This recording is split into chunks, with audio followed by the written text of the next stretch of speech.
the hunt for haddock, two trawlers risk collision on treacherous seas.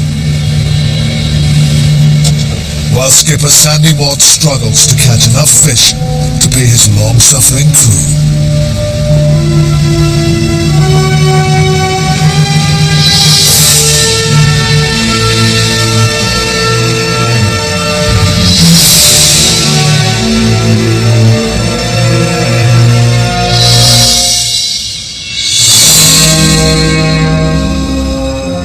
Some trawlers hunt in pairs. The twin trawlers Starlight and Starlight Rays are heading north from Peterhead towards the Shetlands.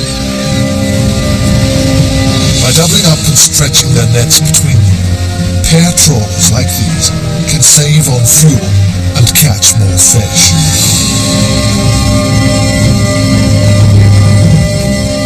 But with 12 men to pay, they need to catch a lot. What they're looking for is high-value fish like haddock and whiting.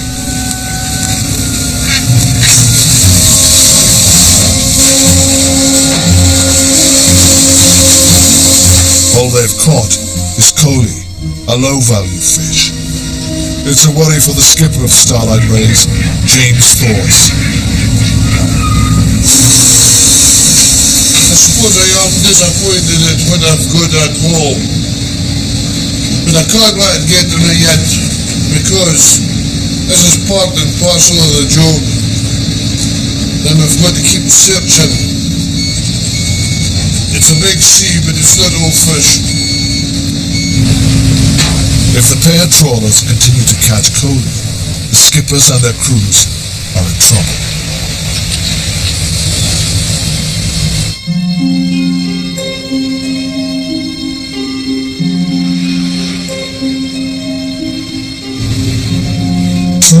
Miles south is the Fruitful Harvest, a rarity in the Peterhead fleet, a woodland fishing boat.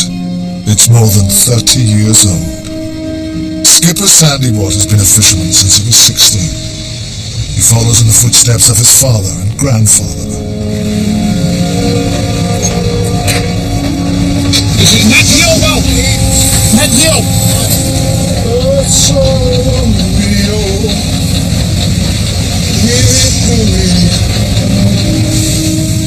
Sandy has managed to find haddock. The problem is that at this time of the year, there isn't much, and it's very small. Get someone in it. He's struggling to scratch a living from the boat he's owned for nearly 20 years.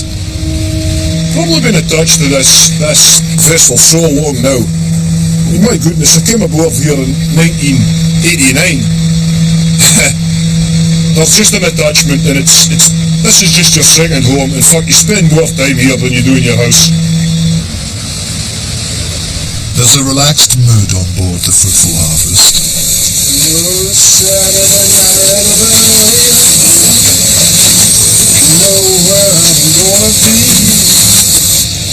The fishing may not be good, but this morning, the crew have other things on their mind. Everything's okay, I'm not too sure.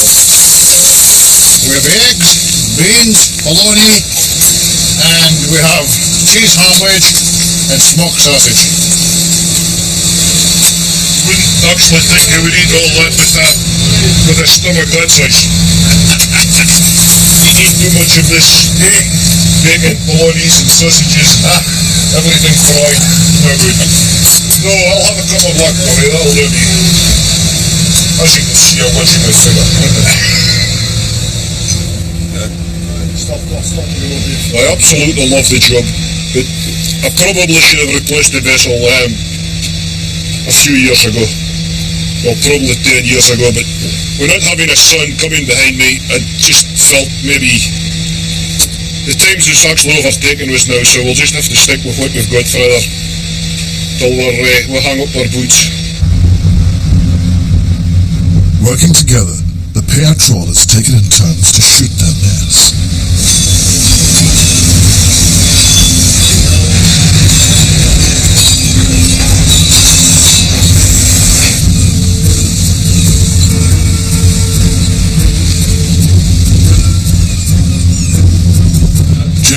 skipper of Starlight Rays, goes first. His opposite number on the Starlight is Alec Baird. He's hit a problem. We've come fast on the net stopped, obviously in an obstacle in the boat and we're stuck in. The net's being towed by both boats, but it's the section nearest Alec that's caught fast.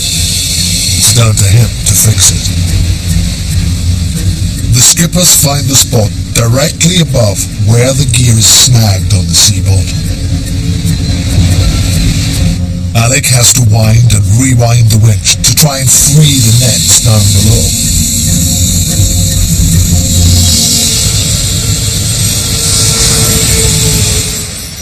On Fruitful Harvest, they've got the same problem. Their nets are stuck on the seabed for the second time today. Sandy Watt and his crewman, John Duncan Campbell, are struggling with their winch too. Could you start a wee bit of emergency, start offside? Well, this is the second time we've come fast in the seabed, so... Okay. So we're not the best pleased just now, to say the very least. And we'll have to move out of this area. This is just absolutely hopeless. Start a wee bit of emergency.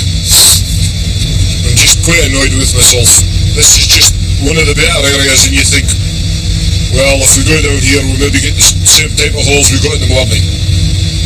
I can't believe I've done it, but well, I'm not going to do it again.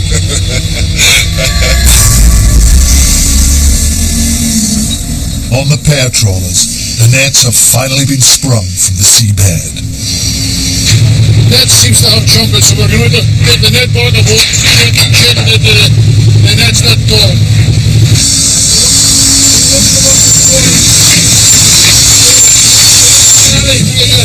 It looks a bit just torn, but she'll lace. We won't mend it correctly, we'll just lace it together so we can get the net short again. Get the net's torn and we can get enough strength in it to keep it together. Because if he's not able to get enough strength which goes into water, she'll just burst open again.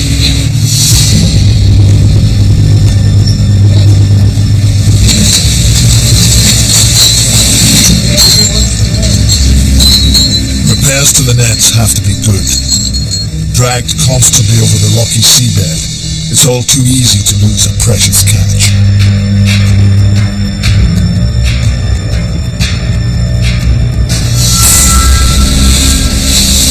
The Fruitful Harvest has freed its nets. Hallelujah. Well, she's just jumped. Excellent. Probably spoiled the hole, but at least we've managed to get it clear of the seabed. Or whatever.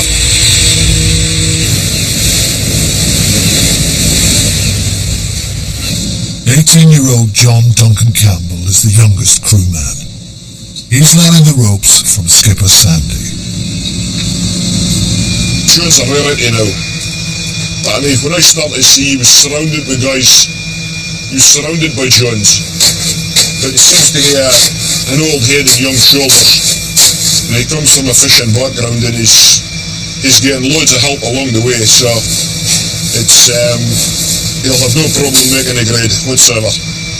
He takes a lot of time to tell me things because he's wanting me to learn up, and he just took a lot of time to tell me. He explains to me what's happening, and he tries to learn me up as best he can.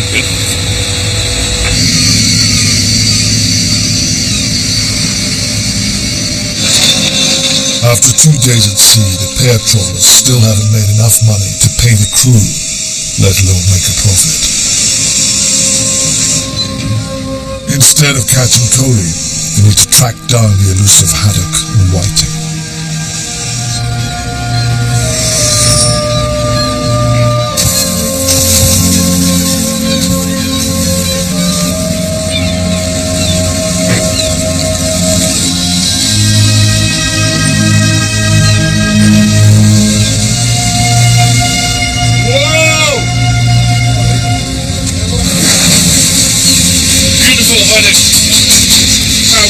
What I see there. the right quality of fish. But it's not much blood, not much food. Someone else pleased with the catch is the first mate, James's son, Scott. Nice hunting in there, Whiten. No police, so better for the crew. For crew's morale.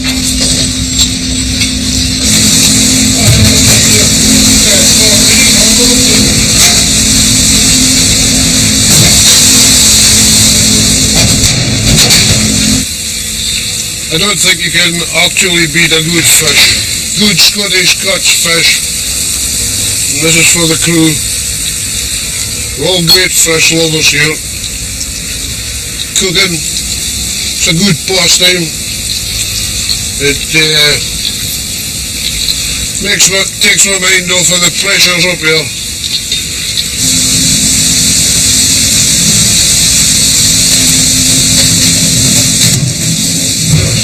Finding fish, the right fish, is the skipper's job. But his decisions affect the mood of all the crew. The wheelhouse can be a lonely place. Sometimes I would far rather be down there than here. But I'm not taking that away from my crew because I think they're marvellous. Behind every good skipper's a good crew. And it doesn't matter how good you think you are up here. If you haven't got a good crew to do things, you're useless.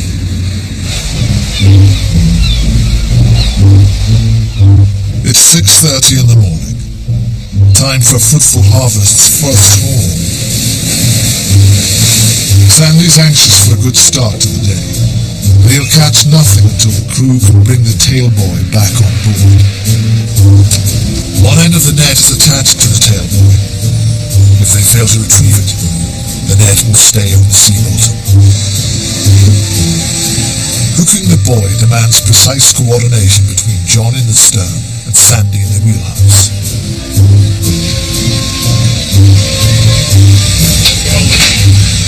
The conditions is very windy at the minute and we're just going to try and get this tailboy on board the boat.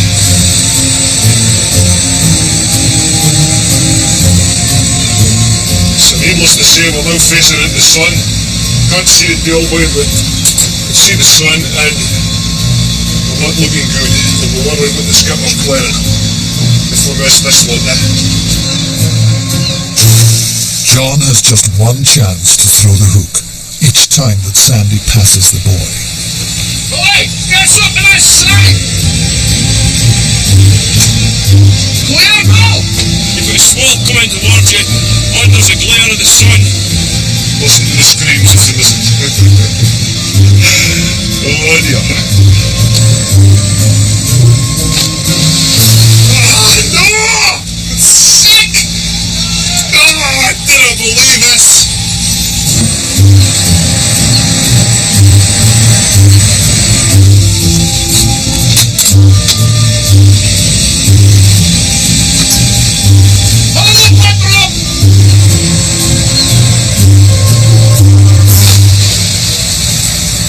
John's persistence pays off. Good time as well.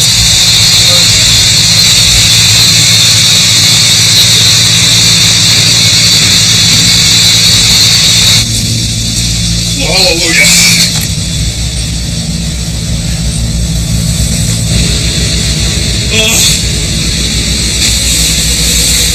That's a choice. The choice of the job. It's all on about forgetting about overdrive. Good in regards. A lot of the skippers language, they shout and scream, so he's an old school skipper, Sunday there.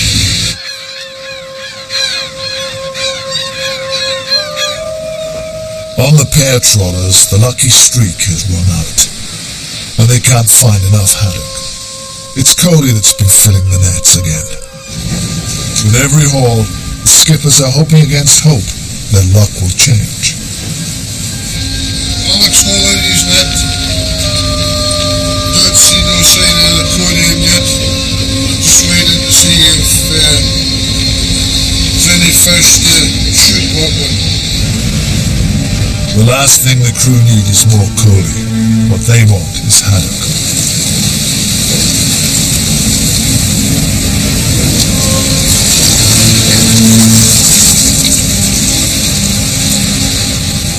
Alec casts an anxious eye over the hall.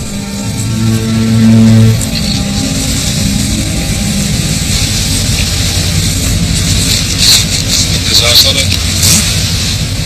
Looks like Coley. There's so much Coley this time that Alec's crew can't even handle it all. He has to send some over to the sister ship, Starlight Rays.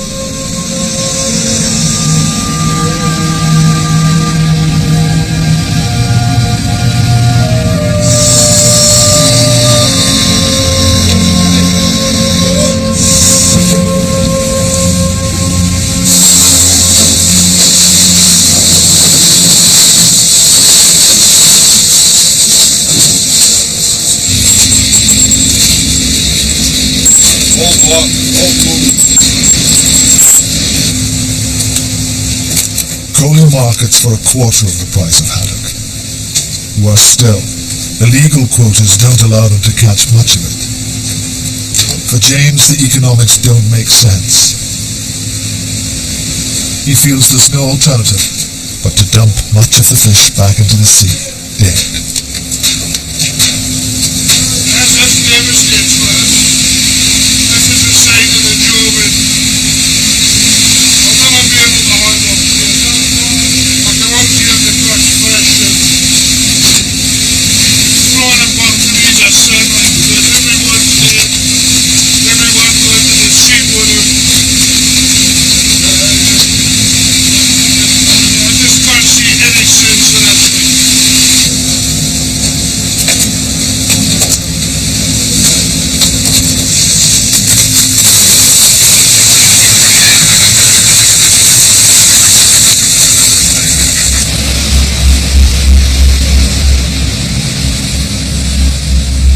On board the Fruitful Harvest, there are signs that things are about to get worse.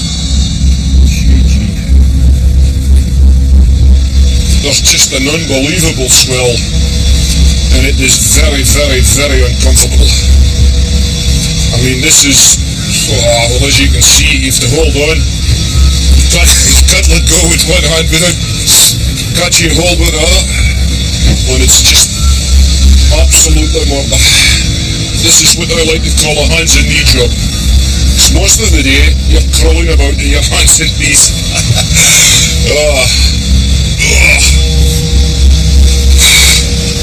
It just makes you wonder at times why we do this.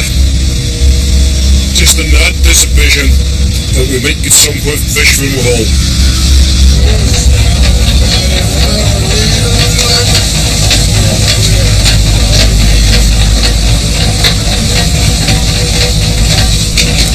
The amount of swell that you've got today, if you get a pile of wind the back of that tomorrow, it will be unbelievably rough. I mean, you think this is bad.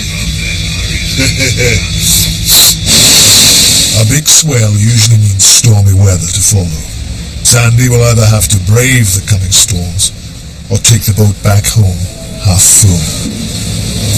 No, that's no use. It's just a typical haul for this time of year. Maybe get 2 or 3 boxes.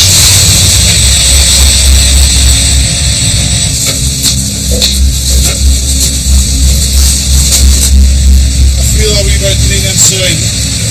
I'm hoping it stays inside.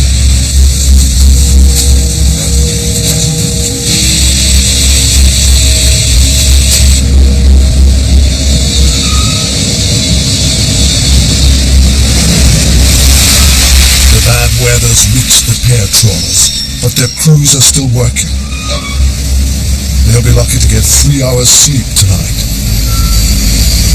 James will shoot his net and he'll go to bed and I'll stay up, and vice versa. With our net, James is up. There's always one of the skippers up at any one given time.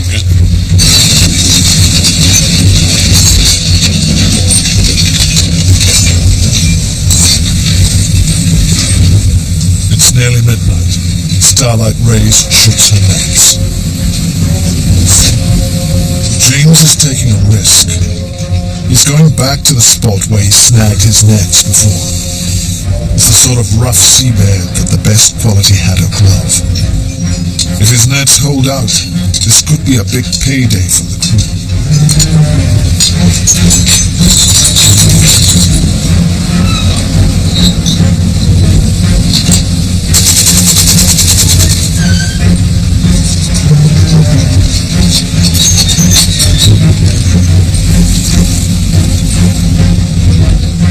By 4 in the morning, they'll know if James made the right decision.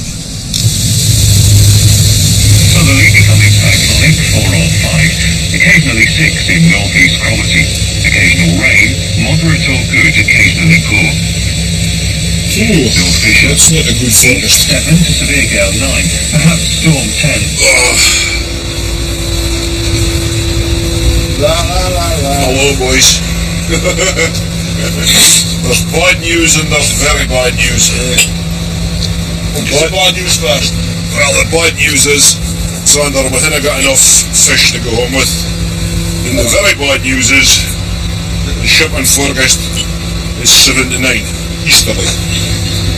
So, I've tried my best and I really think we'll have to head into Peterhead tonight because that forecast is just a bit much for us. We'll just hold us on board and make for home. Oh, failed again. Right on, boys. Sorry about that. I'm plenty of death. No, always next week. That's probably the worst job in the world. If you didn't like doing it, you just couldn't do it. Like, it would just be... You wouldn't get a worse job like if you didn't like doing it.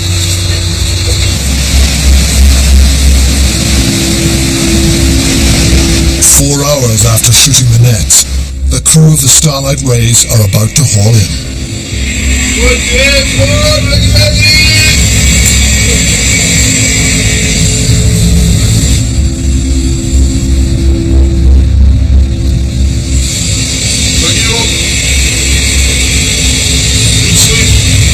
They get far more sleep in me and pressure isn't about for days and days and an exhaustion point.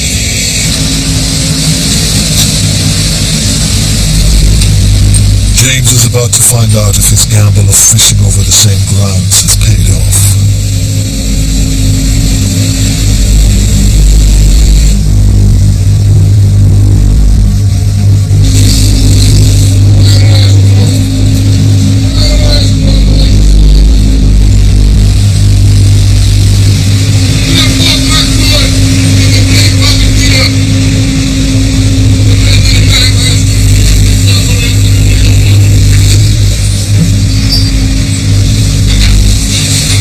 The seabed was too much for the nets. They're in shreds.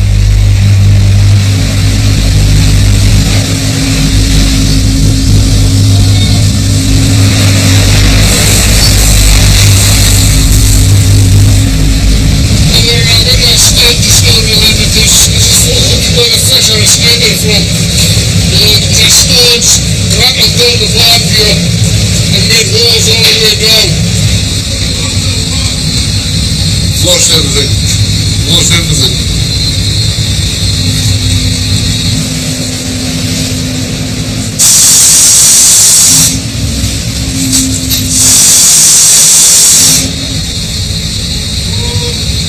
I've lost everything. Accordion, bog, fish, everything. I can't. 4,000 pounds worth of weight.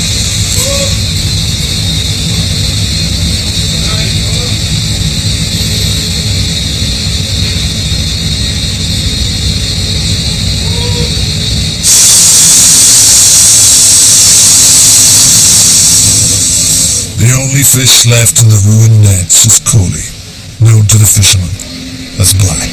Old blackfish, just when we dumped the last haul. No use. I'm very surprised he's going back just now. The hole before was all black, and he's going back over the same well, the same ground, back the same way. Very surprised at that. Grab. Oh.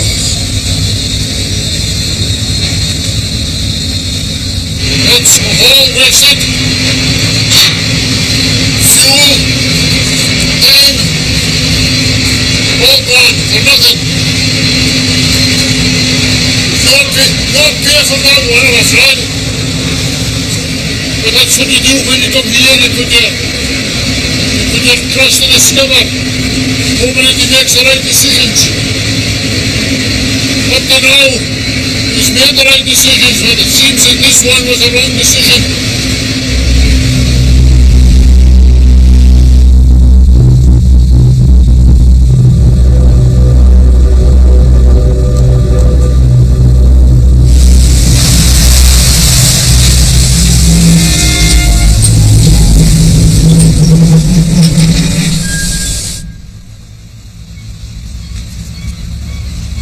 With heavy storms approaching, Sandy has put the safety of his crew first and decided to return to port. They've been at sea just 3 days. All right there, John. John, steer away for all right there. The weather can blow as much as it likes now. We're not really caring. You think it's impossible for it to be a rubbish day tomorrow. The harbour's just like glass. You'll go home tonight and you'll be saying to yourself, well, have I made a blunder? Well, have I made this will go on all night. But if you get up tomorrow morning and it's a gale of wind, you're absolutely chuffed. Safe in Peterhead, Sandy is landing 80 boxes of fish, just half his target for the trip.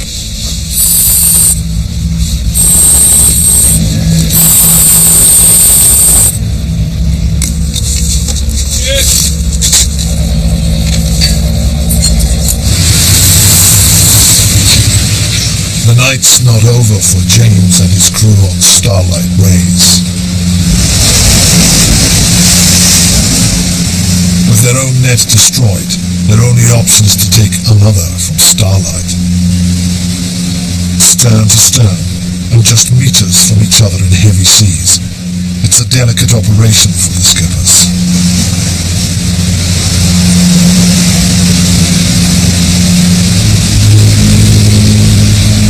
Problem is here if the two boats collide, as most steel ships, a lot of damage can be done. I haven't collided last boat yet.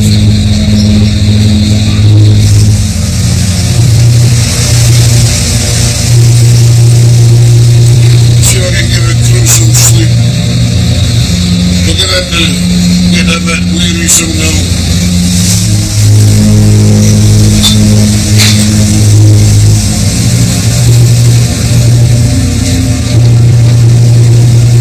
I feel sorry for the crew working so hard and up your fuck, they're working for nothing just now. There's no profit yet. All the money's to go for the expenses to start with.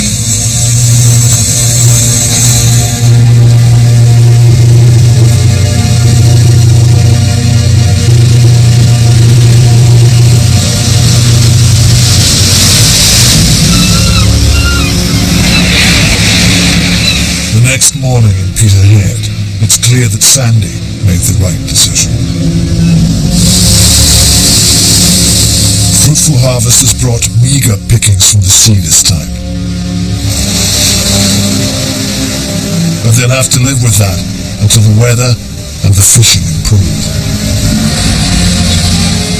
The pair trawlers rode out both the weather and their bad luck. 5 days later, they landed a record catch at Peterhead. For skippers and crew, the trip was finally a success.